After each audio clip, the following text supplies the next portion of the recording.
نفسكوا تاكلوا سينابون بس مكسلين؟ لسه هنفرد وهندهن زبدة وهنرش وهنلف وهنقطع. لا، انا جايبه لكم خلية السينابون، سهلة جدا ولذيذة جدا واسهل بكتير من السينابون.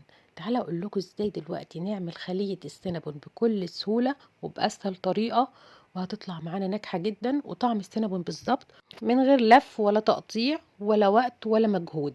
هنكور ونحط في الصينية ونستناها تخمر، وهتبقى معانا احلى سينابون، كور سينابون او خلية سينابون. تعالى اقول لكم دلوقتي الطريقة بالتفصيل. اول حاجة هنجهز الخميرة، طبعا زي ما احنا عارفين معلقة سكر كبيرة او معلقتين صغيرين سكر، معلقة خميرة كبيرة، وهنحط بقى مية دافية او لبن دافي. انا هعملها بمية دافية. هنركن بقى الخميرة على جنب، نقلبها كويس الاول لغاية ما كله يدوب، نركنها شوية في مكان ضلمة او نغطيها بحاجة او نسيبها بس نركنها 5 دقايق، هي هتشتغل لوحدها وهترتفع معانا. هنعرف كده اللي هي ناجحة، واثقين وضامنين ان الخميرة ناجحة 100%. نحطها على الدقيق على طول. هيبقى معايا كيلو من الدقيق، يعني المكونات اللي انا هقول لكم عليها دي كلها تبقى الكيلو من الدقيق. كيس بيكنج باودر، رشة ملح، هيبقى معايا ربع كوباية سكر او 5 6 معالق سكر على كيلو الدقيق. ما نكترش سكر كتير لان كده كده هنحط صوصات مسكرة، فتبقى معتدلة في الطعم. هنحط كيسين فانيليا. هنقلب بقى الخليط الجاف كله مع بعضه كده لحد ما يمتزجوا كويس مع بعض، وبعد كده هنحط بقية المكونات بتاعتنا اللي هقول لكم عليها دلوقتي.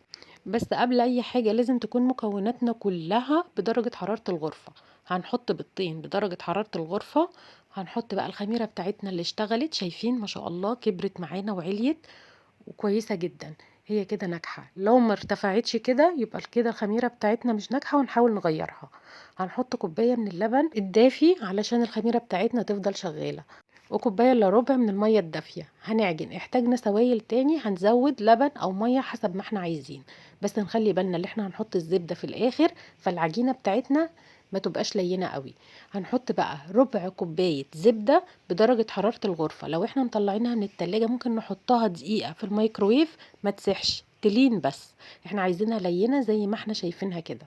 هنكمل بقية العجن، وبعد كده هنسيبها تخمر في مكان دافي. المهم اللي احنا نعجن كويس جدا لحد ما ناخد عجينة لينة زي اللي احنا شايفينها دي، لا لينة قوي بتلزق في الايد ولا ناشفة. شايفين هي دي درجة الليونة اللي انا عايزاها. بس نخلي بالنا برضو نحط الزبدة اخر حاجة في مرحلة العجن، ما نحطهاش في الاول. هنسيبها تخمر في مكان دافي ولغاية ما تعلى معانا كده نشتغل فيها على طول، ونجهز الخليط اللي احنا هننزل فيه كور العجين. الخليط بتاعنا زي السينابون بالظبط، هتبقى معلقة بودرة كاكاو، معلقتين سكر، معلقة قرفة كبيرة، ولو بتحبوا القرفة اكتر هنزود نص معلقة قرفة. انا زودت شوية في القرفة. هنقلب بقى الخليط الجميل ده كله مع بعضه، هيدينا ريحة السينابون من قبل ما نعمله سينابون او كرات سينابون. الريحة حلوة جدا، ريحة القرفة جميلة مع الكاكاو مع السكر. في ناس ما بتحبش تحط كاكاو، كله حسب الرغبة، ممكن سكر وقرفة بس. هندهن بقى الصواني بتاعتنا بالزبدة كويس جدا اللي احنا هنحط فيها كور العجين. ممكن نستخدم اي صواني بايركس، ألمونيا، صواني زي اللي انا مستخدماها، اي حاجة، بس هندهنها بالزبدة كويس ونرش عليها سكر، نبدرها بالسكر من كل الجوانب ومن تحت ومن كل مكان هيوصلوا العجين. هنكور بقى العجين بتاعنا كور صغيرة جدا زي خلية النحل بالظبط، ونحطها في الصينية. ممكن نعمل طبقة واحدة وممكن نعمل طبقتين. انا كنت عاملاها صغيرة جدا فعملت طبقتين. شايفين ملمس العجين طري ازاي؟ حلو جدا وما بيلزقش في الايد وطري جدا في نفس الوقت. هنحطه بقى نغلفه بالخليط اللي احنا عملناه من السكر والقرفة والكاكاو، وهنرصه في الصينية، وهنحط الطبقتين فوق بعض، او ممكن زي ما بقول لكم نكبر شوية صغيرين ونعملها طبقة واحدة. هنسيبها بقى، هنغطيها ونسيبها تخمر كويس جدا مرة تانية، وهنعمل خلية النحل او خلية السينابون بس من غير قرفة ومن غير كاكاو، هنعملها بالسكر بس. هنعمل برضو الكور نفس الكور الصغيرة، نكورها وبعد كده نحطها في السكر، وبعد كده هنحطها في الصواني بتاعتنا برضو مرشوشة زبدة، قصدي مدهونة زبدة ومرشوشة سكر. دي للي ما بيحبش القرفة والكاكاو في خلية النحل. احنا عملناها كده بالسكر، رضينا جميع الأذواق، عملناها بالسكر وعملناها بالقرفة والشوكولاتة في صينية تانية.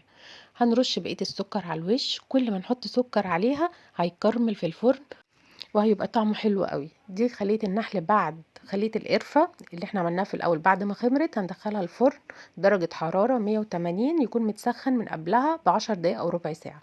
دلوقتي هنعمل الصوص اللي احنا هنحطه على خلية النحل او خلية السينابون اول ما تطلع. هيبقى معايا كوباية من السكر، ربع كوباية من اللبن، 4-5 معالق من الكريم شانتيه، ربع كوباية او اقل من ربع كوباية من الزبدة اللي احنا مدوبينها في الميكرويف. هنضربهم كويس جدا لغاية ما يدوبوا، قوام يتقل معايا شوية، ولما نحطه في التلاجة هيتقل اكتر من كده.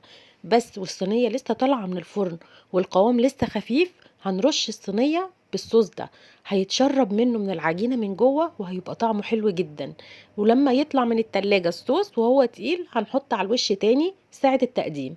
هيبقى كده هي شاربة من الصوص من جوه، وبرده عليها صوص كتير من بره، هيبقى طعمها حلو جدا. والصوص ده طعمه حلو جدا لوحده، ممكن نحطه على كيك، ممكن نحطه على اي حاجة تانية غير الخلية السينابون.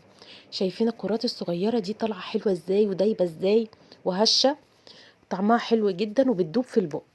والريحة لوحدها، ريحة القرفة والسكر المتكرمل حاجة وهم في البيت.